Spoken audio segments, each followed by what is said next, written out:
2013년을 보내는 마지막 주일입니다. 이제까지 우리를 인도해 오신 하나님께 감사와 찬양을 올립니다. 또 함께 주님의 교회를 이루어온 여러 형제 자매님들께도 감사와 사랑의 마음을 전합니다.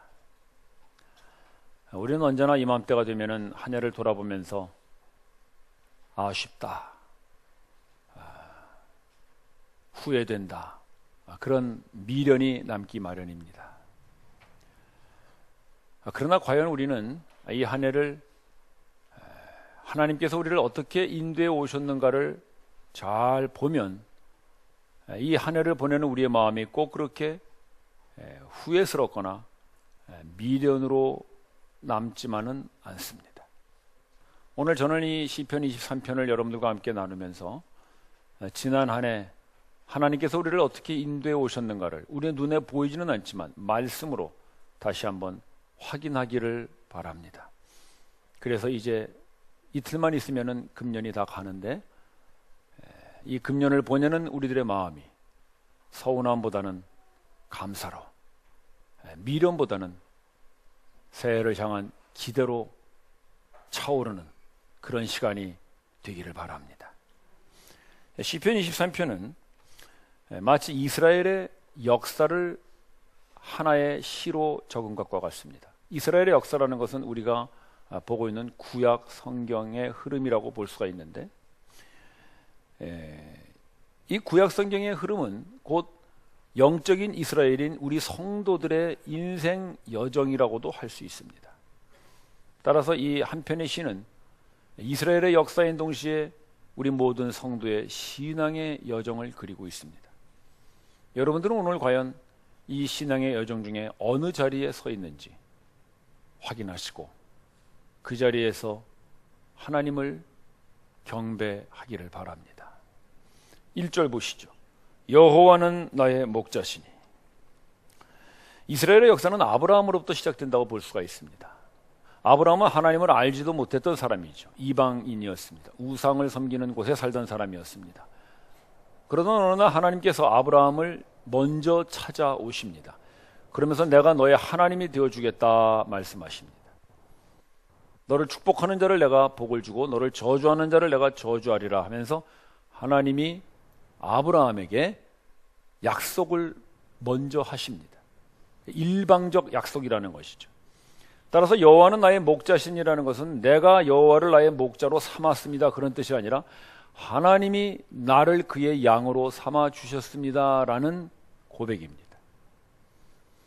따라서 여호와는 나의 목자신이 이전에 먼저 전제되는 것이 뭐냐면 하나님이 나를 찾아오셔서 나의 하나님이 되어주셨다, 나의 목자가 되어주셨다는 그분의 은혜가 먼저 있으므로 우리는 여호와는 나의 목자시니가 시작되는 것입니다.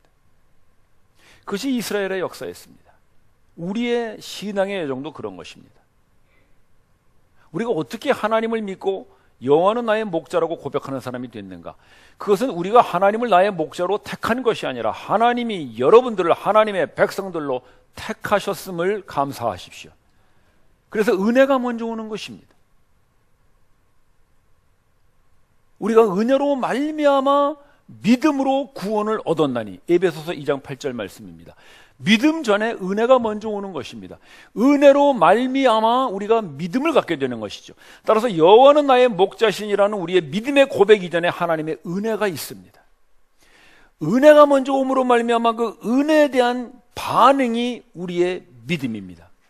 따라서 형제자매 여러분 잘 기억하십시오. 믿음은 여러분에서 시작되지 않습니다. 믿음이 여러분들에게서 시작되지 않기 때문에 우리는 언제나 하나님의 은혜를 먼저 받는 것입니다. 여러분이 하나님을 믿는 믿음이 있는 사람들이라면 그 말은 곧 하나님의 은혜가 여러분들에게 먼저 임했다는 것을 항상 잊으시면 안 됩니다. 우리들 중에는 그렇게 생각할 수도 있습니다. 나는 내가 혼자 교회를 찾아온 것 같고 나는 내가 예수를 믿겠다고 내가 온 것 같은데, 그런 생각을 할 수가 있습니다. 물론 겉에서 보면 그렇습니다. 그러나 그 전에 하나님의 은혜가 여러분들에게 먼저 임하였기 때문에 여러분들이 교회에 오고 싶은 마음이 생기고 여러분들이 예수를 믿고 싶다는 감동이 일어남을 감사하십시오. 따라서 시편 23편 이전에 먼저 숨어있는 말씀이 있습니다. 그것은 하나님이 우리의 목자로 먼저 와 주신 것입니다. 그때 우리는 그렇게 고백하는 것입니다. 그러므로 여호와는 나의 목자이시니. 이것이 이스라엘의 역사이고 우리 신앙의 시작입니다. 이렇게 해서 이제 하나님이 아브라함의 목자가 되어 주시죠. 그리고 아브라함을 통하여 많은 이제 후손들을 두게 하셔서 드디어는 하나님의 나라 이스라엘 백성을 형성하십니다. 그 백성을 어디로 인도하시냐면 푸른 초장과 쉴 만한 물가로 인도하십니다. 자, 양들에게 있어서의 푸른 초장이란 뭘 말하는 걸까요? 양들에게 있어서의 푸른 초장은 양식을 말하는 것이죠. 그들은 푸른 초장에서 풀을 뜯어 먹으니까 풀을 뜯어 먹었을 뿐만 아니라 목자는 그들을 푸른 초장에 누이십니다. 누인다는 건 뭐냐면 양들은 이제 되새김질하는 동물이잖아요. 그러니까 풀을 뜯어 먹고 누워서 되새김질하는 거예요. 그 다음에 쉴 만한 물가로 인도하십니다. 그러면 이제 쉴 만한 물가에서 물도 마시고 쉬는 것이죠. 그러니까 푸른 초장과 쉴 만한 물가라는 것은 양식과 쉼이 있는 자리를 말하는 거예요. 자, 이스라엘 백성들에게 있어서의 양식과 쉼이 있는 자리라면 어딜까요? 하나님께서 이스라엘 백성을 애굽에서 불러내십니다. 출애굽한 후에 그들이 지나는 곳이 어디냐면 광야입니다. 근데 그 광야에서 어떤 일이 벌어지냐면 하나님이 양식을 공급하십니다. 만나를 내리시죠. 그리고 물이 없으면 반석에서 생수가 나오게 하시고 오아시스를 만나게 하십니다. 그래서 그 광야에서 그들이 양식과 쉼을 얻게 하시는 거예요. 즉 그 광야는 겉에서 보면 결코 푸른 초장일 수 없습니다. 거기는 물도 없습니다. 그러나 하나님께서 그들에게 양식과 쉼을 주심으로 말미암아 그 광야를 그들의 푸른 초장과 쉴 만한 물가로 만드시는 하나님이 바로 이스라엘의 하나님이며 여러분들의 하나님이십니다. 놀라운 하나님이시죠. 따라서 이 푸른 초장과 쉴 만한 물가는 우리가 눈에 보이는 그런 파란 환경과 그런 쉴 만한 어떤 휴식처를 말하는 것이 아닙니다. 광야입니다. 겉에서 보면은 전혀 쉴 수 없는 그런 광야 같지만 그곳에 하나님이 양식을 내려주시고 그곳에서 생수를 마시게 하심으로 그 광야를 푸른 초장과 쉴 만한 물가로 바꾸어 주시는 분이 바로 여러분들의 목자 되신 하나님이십니다. 따라서 형제자매 여러분, 여러분들이 금년 한 해를 살아오시면서 푸른 초장과 쉴 만한 물가는 고사하고 그죠? 이 광야길 겨우겨우 살아온 것 같습니다. 이렇게 생각하시는 분들 계시다면 여러분들이 힘들게 살아왔다고 생각하는 그 광야가 바로 하나님이 양식 내리신 푸른 초장임을 믿으십시오. 여러분들의 그 타는 목을 해갈시켜 주시는 생수를 주시는 쉴만한 물가가 바로 여러분들이 살아온 그 광야와 같은 인생길입니다. 이것은 단순한 어떤 우리 육신의 양식뿐만 아니라 우리 영적인 양식도 똑같죠. 저에게 있어서의 푸른 초장과 쉴만한 물가, 그것은 바로 이 자리입니다.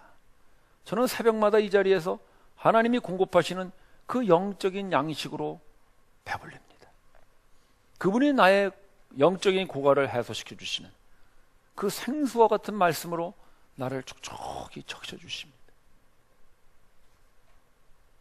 눈에 보이는 환경과 상황이 푸른 초장이나 쉴 만한 물가가 아니라 하나님이 여러분들에게 그 양식을 주시는 자리, 여러분들의 그 목마름을 해갈해 주시는 자리, 여러분들의 푸른 초장과 쉴 만한 물가입니다.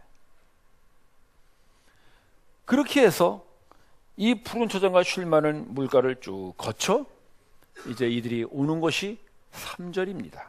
자, 우리 3절을 계속 보실까요?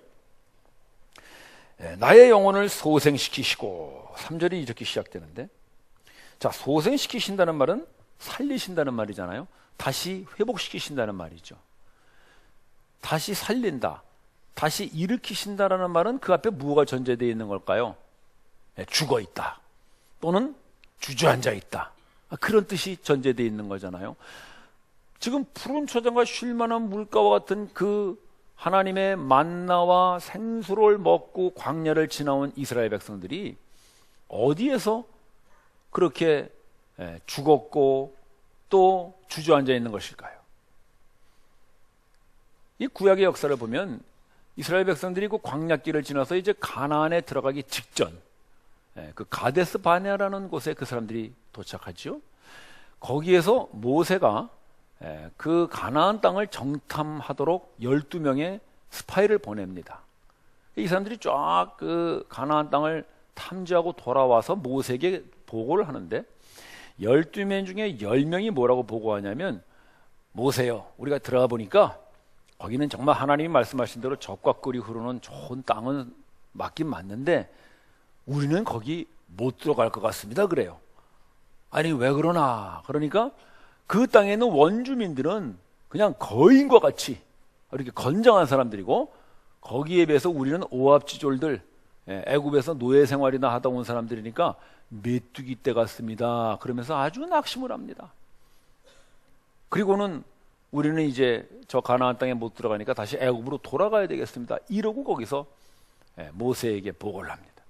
그 얘기를 듣고 이스라엘 백성들이 모세를 막 원망하면서 그 가나안 땅에 들어가지도 못할 거 우리를 왜 여기까지 불러냈느냐 그러면서 막 이제 데모를 하는 것이죠.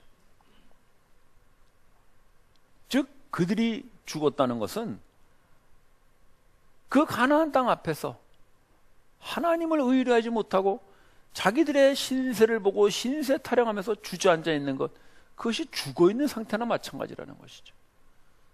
그때 하나님께서 진노하십니다. 내가 애굽의 신들을 다 멸하고 홍해를 건너서까지 이 백성을 여기까지 인도해냈는데 그 약속의 땅에 내가 들여보내주지 않을 것 같아서 이들이 나를 이렇게 없이 여기느냐, 아주 진노하세요. 형제자매 여러분, 하나님이 진노하시는 것이 왜 진노하시냐면 하나님을 형편없는 신으로 이렇게 깔아뭉길 때, 그때 하나님이 제일 진노하십니다. 따라서 우리가 뭐 도둑질하고 사람 죽이고 간음하고 그런 짓을 하면은 왜 하나님이 진노하시냐면 그 행위 자체 때문에 진노하시는 것이 아니라 그렇게 하지 말라고 말씀하신 하나님을 없이 여기기 때문에 진노를 받는 거예요. 그래서 그거를 뭐라 그러냐면 괘씸죄라고 그럽니다. 우리는 도둑질했기 때문에 벌 받지 않아요. 사람 죽여서 벌 받는 것이 아니라 하나님이 그렇게 하지 말라고 한 그 하나님의 말씀을 무시했기 때문에 괘씸죄로 우리는 지옥불에 떨어지는 것입니다. 하나님 없는 사람도 도둑질하고 사람 죽이고 그러면 다 감옥에 가고 벌 받는 거 알아요. 그건 하나님과 전혀 관계없는 사람도 다 그렇게 사는 거예요. 행위 자체를 가지고 우리를 판단하시는 것이 아니라 그 행위를 금하신 하나님의 말씀을 거역하고 그것을 무시하고 짓밟기 때문에 우리는 하나님 앞에 징벌을 받는 것입니다. 지금 이스라엘 백성들이 그런 짓을 하고 있는 거예요. 그 사람들이 뭐 도둑질하고 살인하고 약탈하고 그런 짓 한 게 아니에요. 그냥 우리는 저 땅에 못 들어갑니다. 저 땅에 있는 사람들은 우리보다 훨씬 거인 같고 무섭습니다. 그것을 가지고 하나님께서 진노하시는 거예요. 왜요? 하나님을 없이 여기는 거예요. 따라서 형제자매 여러분, 하나님이 우리들에게 가장 경고하시는 게 있어요. 그거는 나 우습게 보지 말라 이거예요. 하나님의 능력을 우습게 보는 사람들, 그 사람들을 향해서 하나님은 가장 진노하십니다. 그래서 이들을 싹 쓸어버리겠다, 하나님이 그러세요. 그때 모세가 하나님 앞에 아주 위대한 기도를 하는데 제가 하나 소개해 드릴게요. 민수기 말씀인데요, 민수기 14장 말씀인데요, 여러분들이 한번 읽어보세요. 모세의 기도입니다. 시작.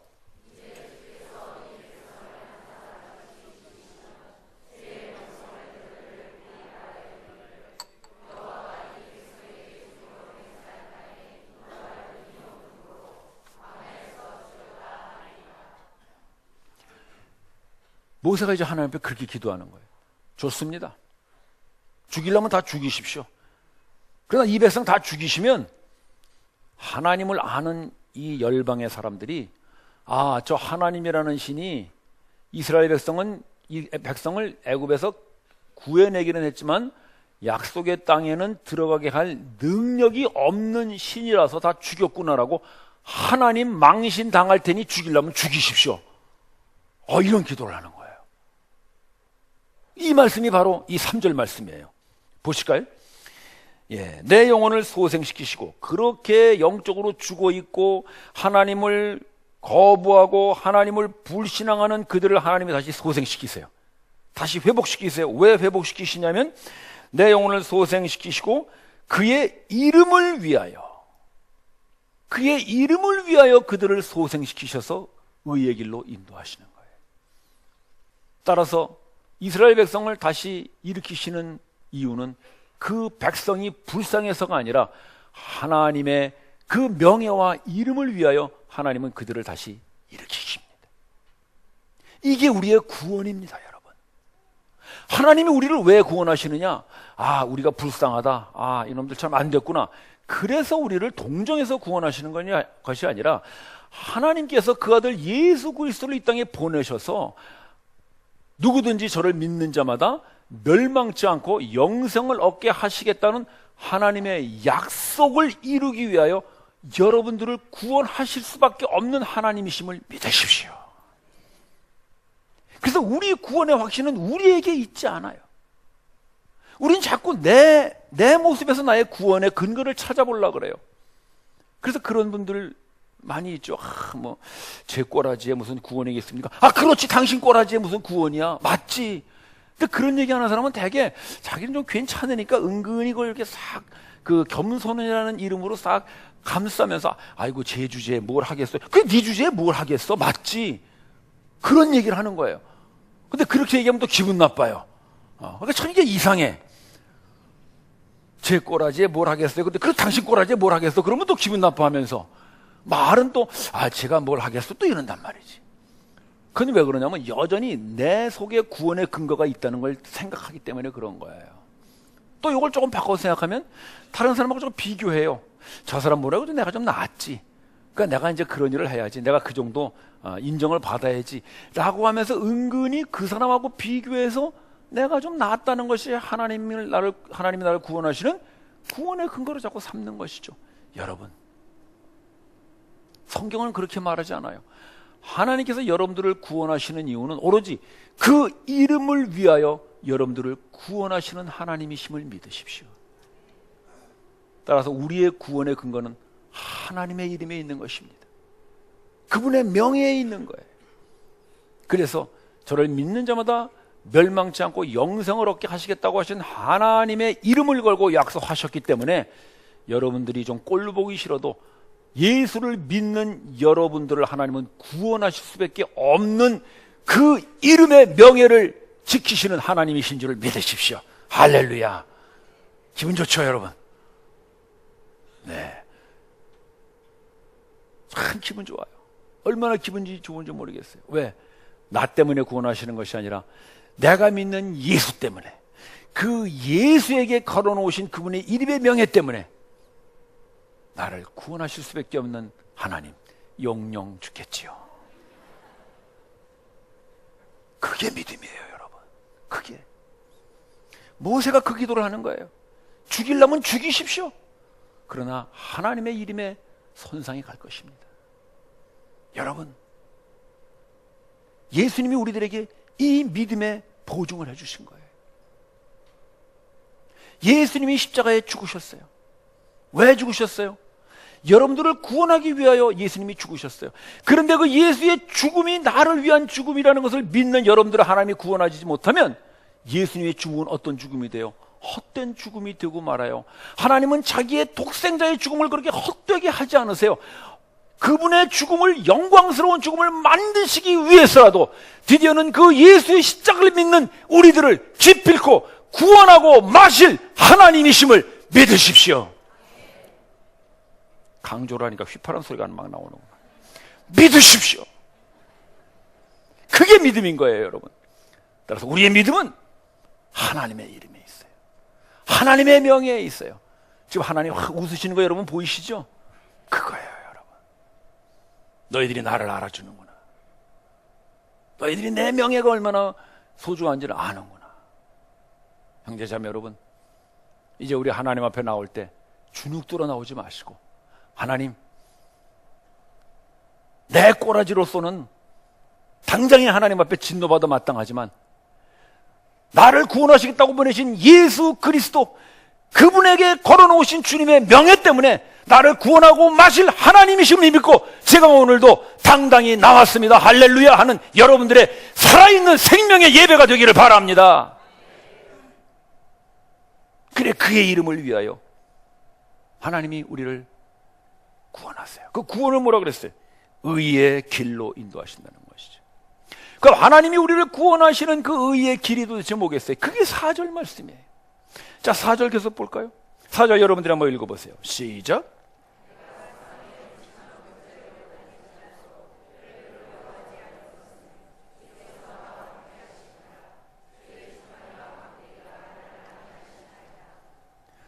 우리를 구원하시는 그 의의 길이 놀랍게도 사망의 음침한 골짜기라고 말하고 있습니다.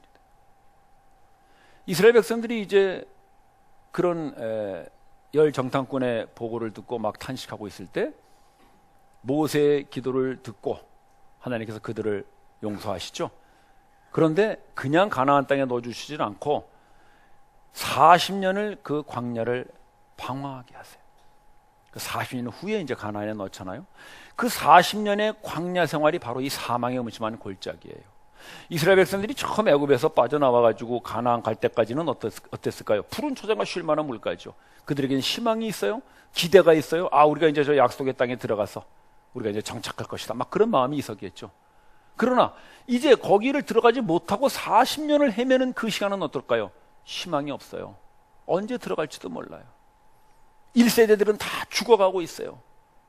그 희망을 가지고 주려고 뵀던 그들은 광야에서 다 죽고 말아요. 그들에게는 아무런 기대할 것도 소망할 것도 없는 사망의 음침한 골짜기예요. 그 40년의 광야를 이들이 방황합니다. 근데 놀랍게도 그 40년의 광야의 그 생활을 통해서 하나님께서 그들을 만들어 가시는 게 있어요. 그게 뭐냐면 바로 하나님만을 의뢰하는 의인되게 만들어 가시는 길이 바로 이 사망의 음침한 골짜기였습니다. 그것을 하나님께서 말씀하시는 거예요. 신명기 말씀 한번 봅시다. 신명기 40년이 다 지났어요. 그리고 나서 이제 말씀하시는 거예요. 여러분들이 한번 읽어보세요. 시작.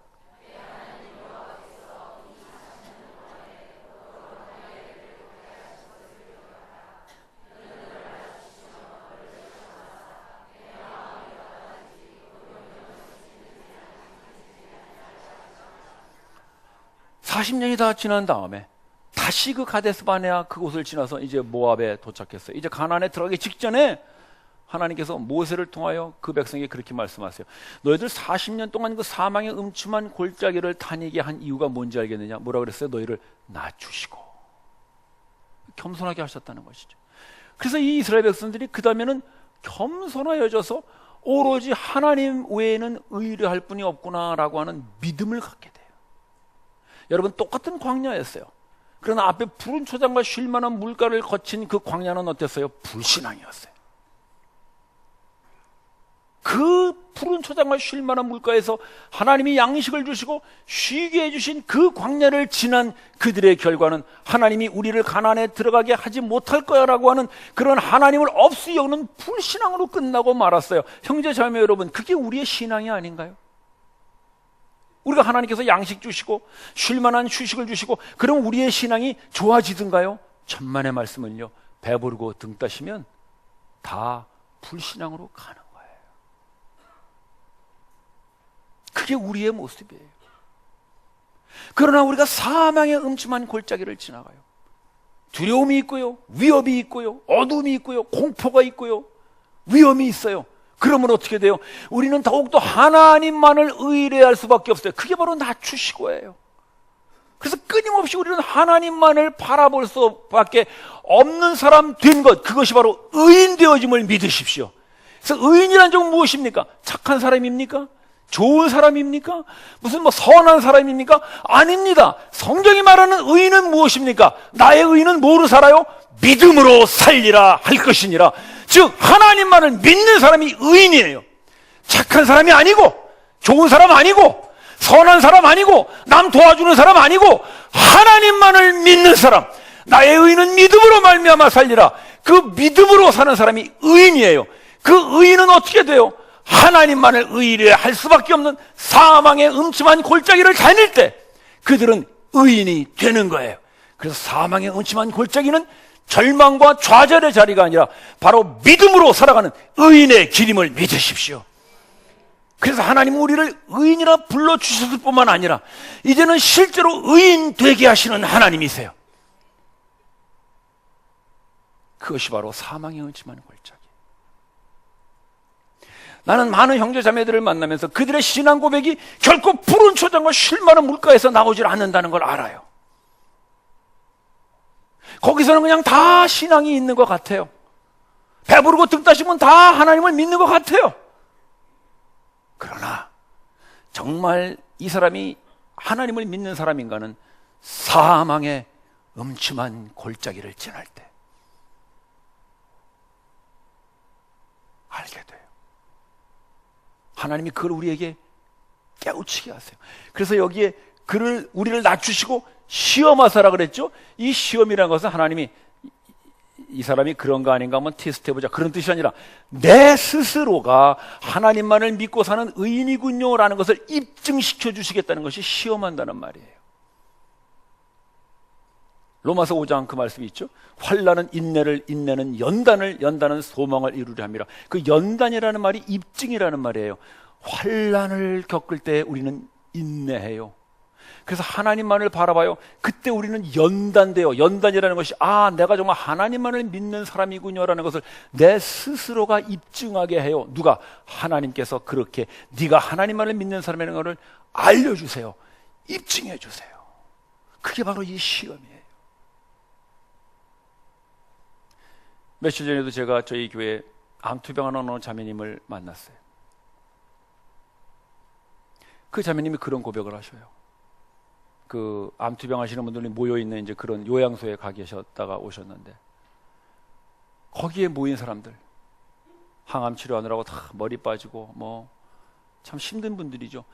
근데 다 같이 힘든데 그 속에서 이 자매님이 자기도 모르게 예수를 증거하고 있더라는 거예요. 어디서? 암투병하는 그 요양소에서 푸른 초장과 쉴만한 물가가 아니고 그 머리 빠지고 그 고통스러운 그 고난의 자리에서 자기도 모르게 자기가 예수를 증거하고 있더랍니다. 믿음이죠. 그게 믿음이죠. 나 예수 믿었더니 이렇게 병 나았어. 암도 치료됐어. 그러고 나서 예수를 증거하는 것이 아니라 지금 현재 진행형인데 지금 그 투병 중에 있는데 그 자리에서 예수를 증거하고 있어요. 하나님은 그 자매 스스로에게 네가 정말 의인이다라는 것을 입증시켜 주고 계셔요.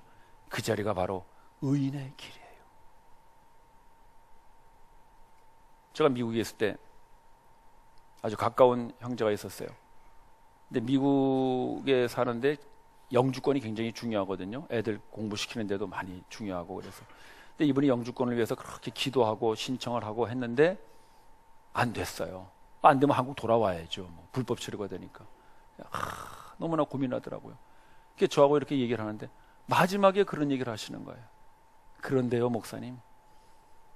하나님을 부정할 수는 없겠더군요. 원망스럽겠죠. 아니, 하나님 그까지 영주권 하나 못 주셔가지고 이렇게 사람 속을 쓰게 합니다. 이렇게 얘기할 수 있을 텐데 그럼에도 불구하고 하나님을 부정할 수는 없겠더군요. 그래서 제가 그랬죠. 형제님, 그게 바로 형제님이 하나님의 사람임을 입증해 주는 자리 아니겠습니까? 형제 자매 여러분, 그것이 사망의 음침한 골짜기예요. 여러분들이 인생 살아오면서, 금년 살아오면서 경제적으로, 건강으로, 가정 문제로, 뭐 인간관계로, 교회에서 여러 가지 갈등으로, 사회 문제, 이웃과의 문제, 수많은 문제들이 여러분들에게 사망의 음침한 골짜기 같이 그렇게 덮여져 있다 할지라도 그 자리에서도 내가 하나님만을 의뢰할 수밖에 없군요라고 하는 그 고백이 나온다면 그것이 바로 여러분들이 의인임을 입증해 주시는 의의 길임을 믿으십시오. 우리는 그 길을 가는 거예요. 저도 사실 제가 의인이라는 걸 확인한 것은 그런 사망의 음침한 골짜기였어요.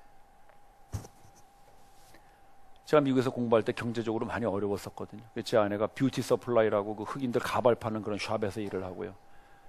저는 이제 학교에서 주는 잡을 가지고 학교 청소했지요. 근데 내가 하던 청소가 뭐냐면은 그 아파트에 냉장고 닦는 일이었는데 닦아도 맨날 와가지고 다시 닦으라 그러니 정말 이거 참 못해 먹겠더라고요. 그래도 뭐 할 수 있습니까?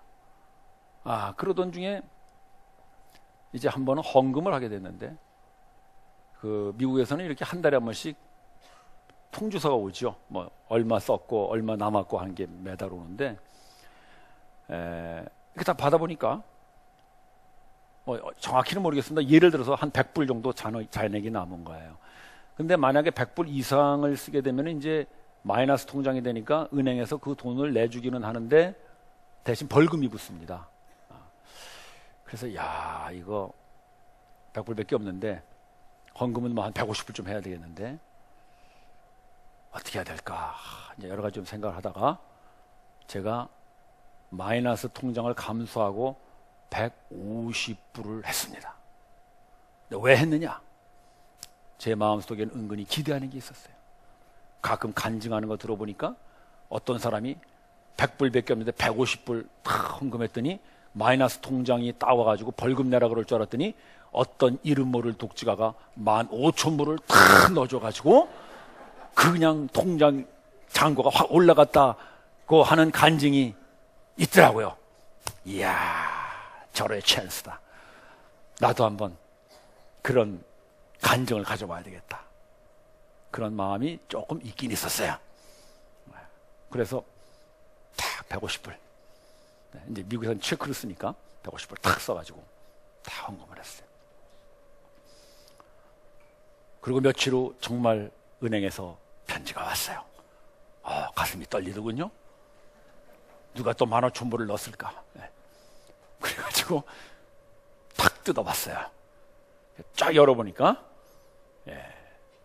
잔액은 15,000불이 아니라 역시 마이너스 50불이었어요.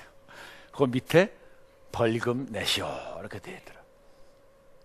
기적은 일어나지 않았지만 저에게 일어난 진정한 기적은 내 속에 있었어요.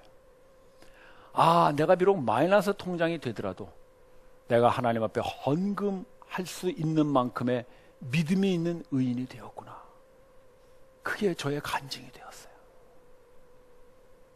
형제 자매 여러분, 내가 정말 하나님만을 믿는 사람이다. 나는 의인으로 부름을 받았을 뿐만 아니라 실제로 의인으로 살아가고 있다고 하는 데 대한 그 입증은 푸른 초장에서 이루어지지 않습니다. 그것은 사망의 음침한 골짜기에서, 여러분들의 고난과 어려움의 자리에서 하나님은 여러분들이 의인임을 입증시켜 주십니다. 그래서 그게 의의 길이에요. 따라서 이스라엘 백성들이 푸른 초장을 지나 드디어 이 사망의 음침한 골짜기를 지나는 것은 그냥 이 사람들이 뭘 잘못해서 벌을 주는 것이 아니라 그 사망의 음침한 골짜기를 지나야만이 이들이 진정으로 하나님만을 의뢰하는 의인 되기 때문에 하나님께서 이 길을 걷게 하십니다. 그것이 바로 우리가 살아가고 있는 신앙의 여정입니다. 여러분들이 금년 안에 살아오면서 사망의 음침한 골짜기를 지나왔다고 생각하신다면 그것은 여러분들이 잘못해서도 아니고 하나님이 여러분들 뭐 골탕 먹이려고 그런 것도 아니고 여러분들을 의인으로 세우시기 위하여 여러분들을 이끌어 가시는 의의 길임을 믿으십시오. 그런 사람들에게 하나님께서 약속하시는 것이 잔치상입니다. 5절에 보시면 내 원수의 목전에서 상을 베풀, 이게 잔치상이거든요. 어떤 잔치상이냐 하면 내 머리에 기름을 바르셨으니 내 잔이 넘치나이다. 이게 양의 머리에 기름을 바른다는 뜻은 뭐냐면 양들이 짝짓기를 할 때 말이죠, 서로 싸웁니다.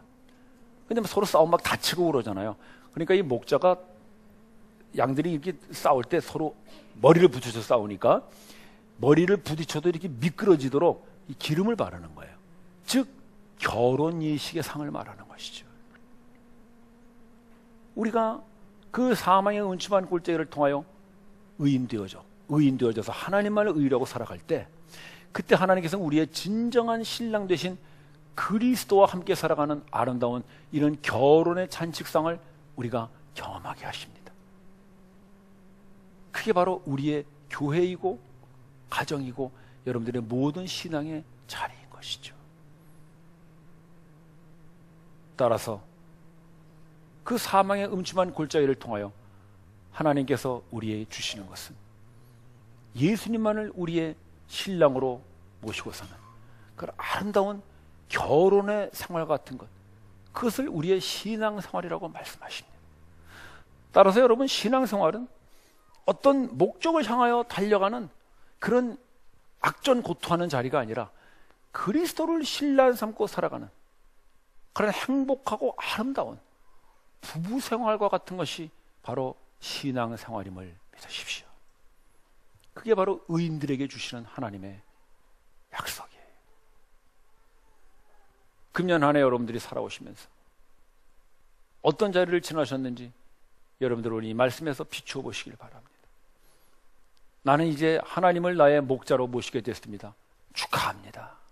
이제 여러분들 시작입니다. 기억하세요.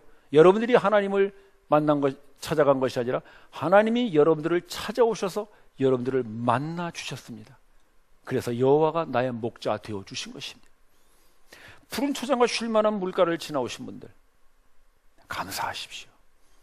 여러분들에게 일용할 양식을 주시고 쉴 수 있는 안식을 주신 것, 하나님께서 여러분들을 지키고 보호해 주신 자리입니다. 그러나 우리가 꼭 잊지 말아야 될 것이 있습니다.